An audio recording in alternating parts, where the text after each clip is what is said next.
Neemias capítulo 2, versículo 1 ao 4. Você conhece um pouco a história de Neemias, não é verdade, querido?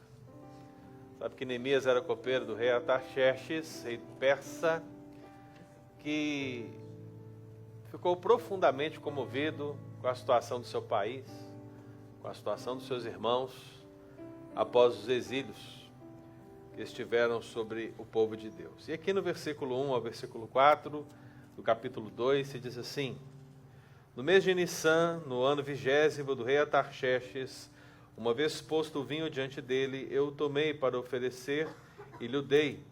Ora, eu nunca antes estivera triste diante dele. O rei me disse: Por que está triste o teu rosto, se não estás doente? Tem de ser tristeza do coração. Então temi sobremaneira e lhe respondi: Viva o rei para sempre. Como não me estaria triste o rosto, se a cidade, onde estão os sepulcros de meus pais, está assolada e tem as portas consumidas pelo fogo? Disse-me o rei: Que me pedes agora? Então orei ao Deus dos céus. Amém, queridos? Veja, né?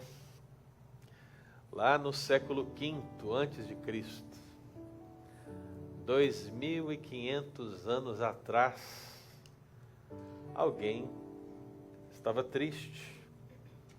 Neemias estava triste com a situação de Jerusalém, com a sua cidade natal.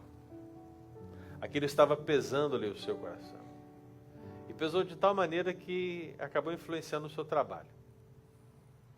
O trabalho de ser copeiro do rei era um trabalho aparentemente fácil, mas mortal.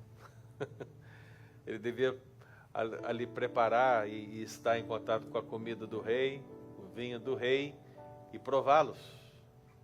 Porque você sabe, meu irmão, muitas pessoas queriam matar os reis, né? Agora eu comecei a assistir Game of Thrones. Aí estou vendo esse negócio aí de novo, né?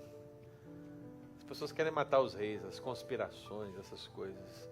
E Neemias estava logo ali naquela posição, um homem de Deus. Mas não era isso que ele estava trazendo preocupação para ele. Era a cidade. E se você lê o capítulo 1, você percebe que Neemias já tinha o seu coração totalmente tomado de tristeza, de maneira que ele ora. Ele levanta um clamor, ele confessa os pecados dele, da nação, ele busca a face do Senhor, antes de ter esse encontro com o rei. Então, antes dele ter essa pergunta do rei, o que me pedes agora? Ele já tinha orado. Quando ele está na presença do rei e o rei fala assim: o que me pedes agora? Certamente já temos aqui uma resposta de Deus. Porque o rei colocou-se de maneira misericordiosa para fazer alguma coisa, para que aquela tristeza pudesse ir embora. E para um rei atender ao pedido do seu copeiro, realmente era graça de Deus. Deus já estava ouvindo a oração de Neemias. E agora, algo extraordinário acontece, porque ele disse: o que me pedes agora?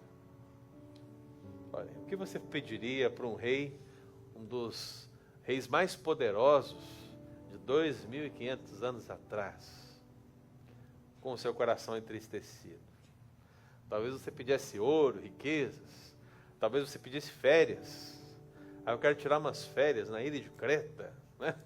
Ali perto da Grécia. Não, você podia pedir várias coisas, mas o que Neemias queria era que essa situação de Jerusalém mudasse. Mas veja que antes dele pedir, o que ele faz de novo? Ele ora. E é claro que essa oração foi aquela oração assim, deve ter sido aquele silêncio, né, sepulcral.